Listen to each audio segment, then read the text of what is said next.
Stephen Lynch is running on his unique perspective.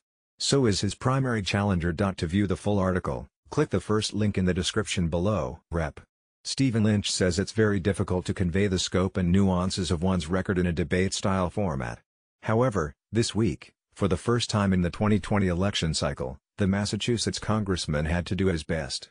Lynch, a South Boston Democrat with a reputation for being one of the more moderate members of the state's congressional delegation, debated his younger, more progressive primary challenger, Dr. Robbie Goldstein, in a forum hosted by the League of Women Voters and Walpole Media.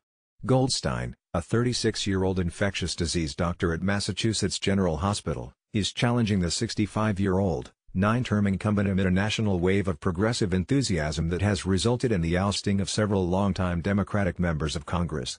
But in a race with clear generational and policy differences, Lynch argued that his seniority and perspective as the only former ironworker in Congress would best meet the needs of the 8th District, which reaches through parts of Boston and covers Brockton, Quincy, Walpole, and Weymouth.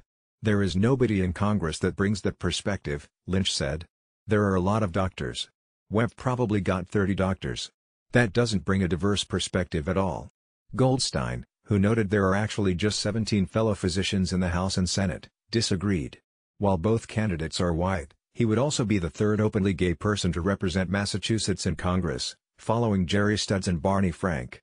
And as a doctor, particularly one specialized in infectious diseases in the era of COVID-19, Goldstein said the challenges that patients tell him about concerning the lack of equitable access to health care and living wage jobs in the Boston area require a fresh perspective in Washington. "They are the stories that will drive the policy I write," Goldstein said. "They are the stories that will drive the votes that Rep. Stephen Lynch says it's very difficult to convey the scope and nuances of one's record in a debate-style format." To view the full article, click the first link in the description below.